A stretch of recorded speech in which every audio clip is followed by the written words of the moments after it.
Hello and welcome to the Canadian North.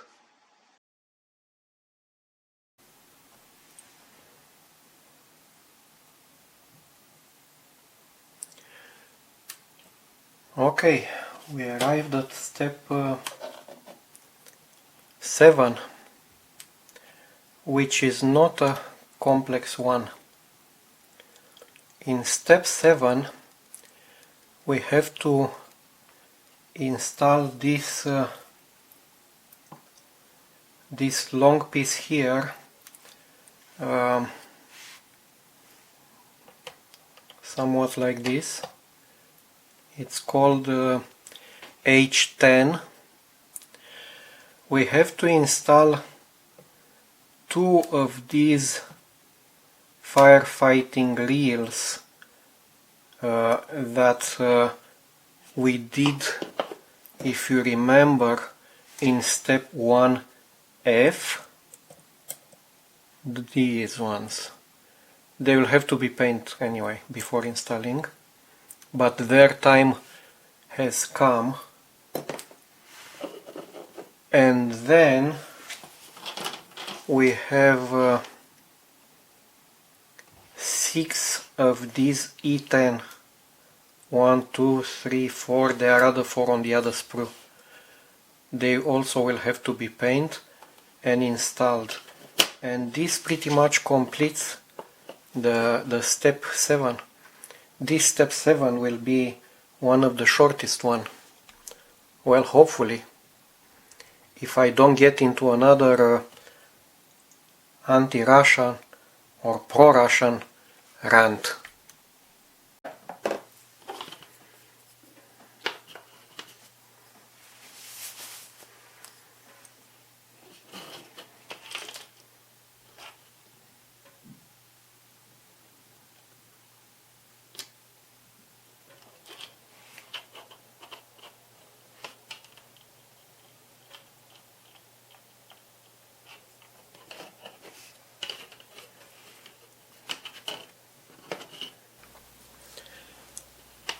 As I said before, the Russian history is a tragic one, and it was mostly self-inflicted.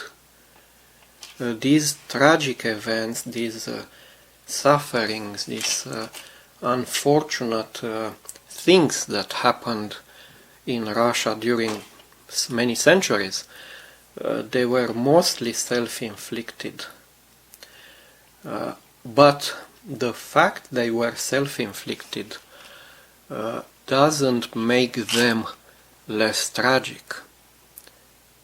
The history of Russia was a tragic one,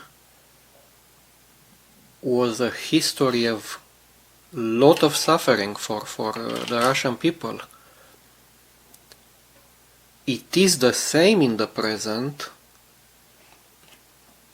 and the way the things go, it will stay this way, tragic and full of suffering, in the future. This being said, there is always another face of the coin. There is always another aspect, another angle, another viewpoint that has to be considered to the whole story. And that viewpoint is the viewpoint not from the Kremlin, and not from the government, and not from the nationalist elites, but from the simple people, men and women, and families, and communities who live in Russia.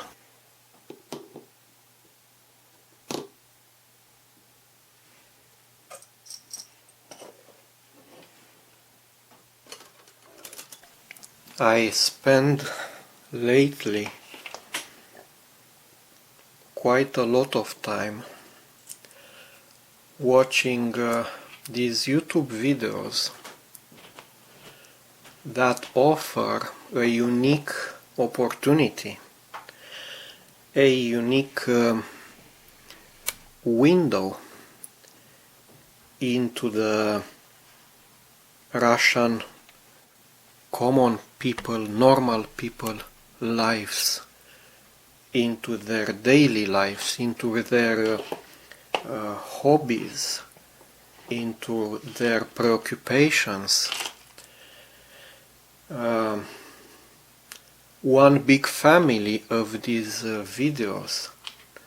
There are these usually young people, or anyway younger than me, that go in the forest and show how they built dugouts and log cabins, and they learned these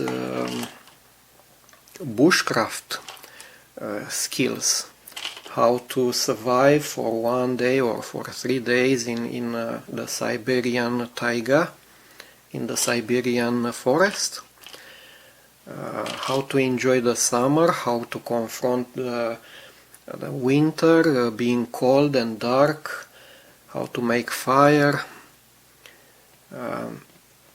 They show a certain love of nature and perhaps an obsession with their Russian infinite forest that is quite common here in Canada and also in the United States. There are many people, many videos, many channels on YouTube. You can easily find them, of people, of sometimes families, who go and live out there in the nature. They reject the cities, and they are not asocials or antisocials or whatever. They simply, how can I put it, they want to be left alone. And you can see this for younger generations of Russian people, Russian boys and men, younger. They try to do the same, and there is no way you can convince me that all these people who go in the forest or who publish YouTube videos about their communities, about their forests, about their lakes, about their rivers, about their natural habitat, there is no way you can convince me that all these people, they don't think about anything else during the day than rebuilding the Russian Empire and making life easy for the Kremlin mafia and putting up with the lies and propaganda that comes from Moscow. So yeah, that's quite an aspect. YouTube offers you a mirror, a unique opportunity to see what's up there at the normal individual level, normal family level. There are also the other type of videos where they show the countryside family, about their lives, about daily lives, about daily routine, about what they enjoy, and you see how many things these people have in common with the rest of the world. You see how they care about each other, how they get together, how they spend time together, how they prepare the food, how they clean the house, what their real life looks like. And I think the message from all these channels and from all these videos, the simple message that anybody can understand, anybody can receive, is these are normal people. These are people who don't really care about, as I said, about the rebuilding of the Russian prison state or whatever. They just want to be left alone to live their lives, and they are not at all different from the normal families and normal people that live here in Canada or in Western Europe or in United States.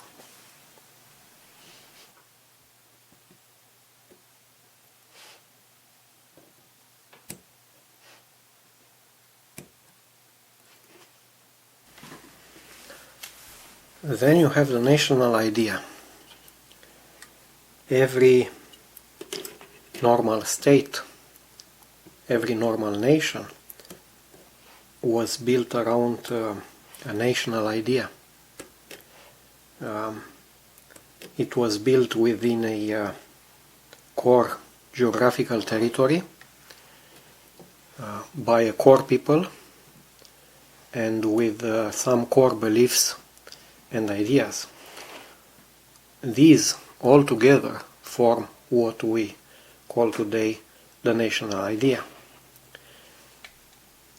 Russia was built around the national idea, and it was built the hard way, because of the tragic history and many sufferings they had.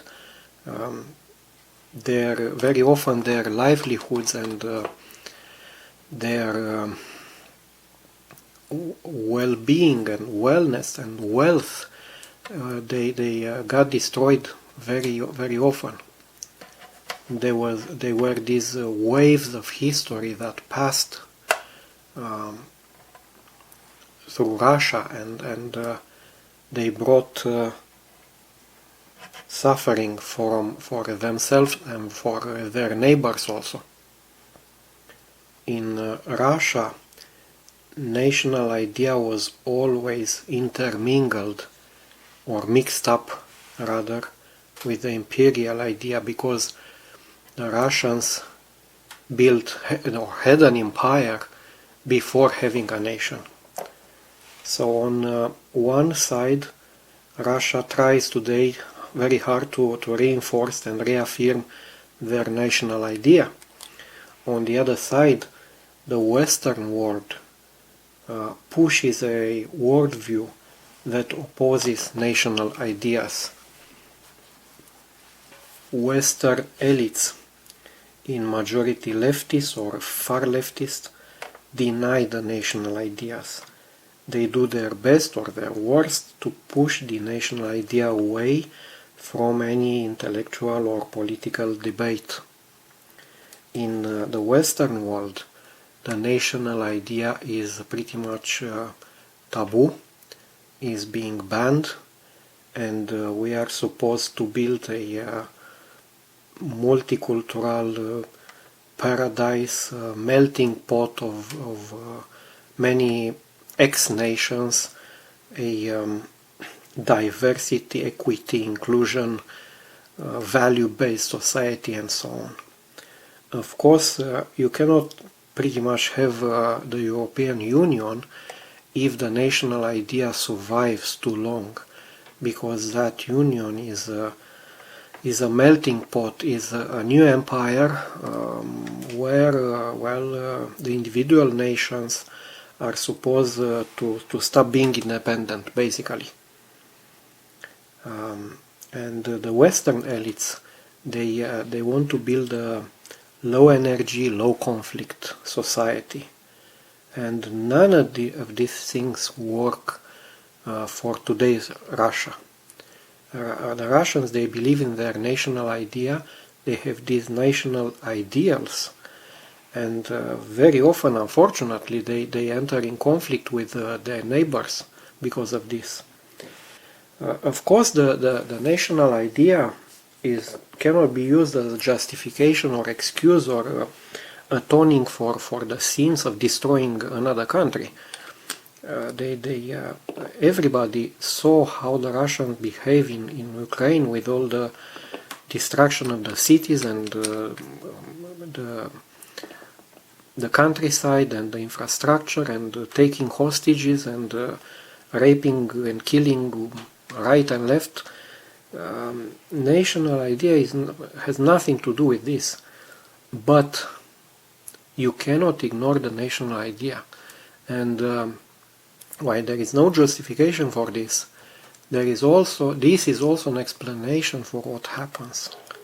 So Western elites and the politicians who support now Kiev, they come from a different angle. They are in denial about the national ideas, and this denial is paid for by the sufferings of the Ukrainians and Russians together.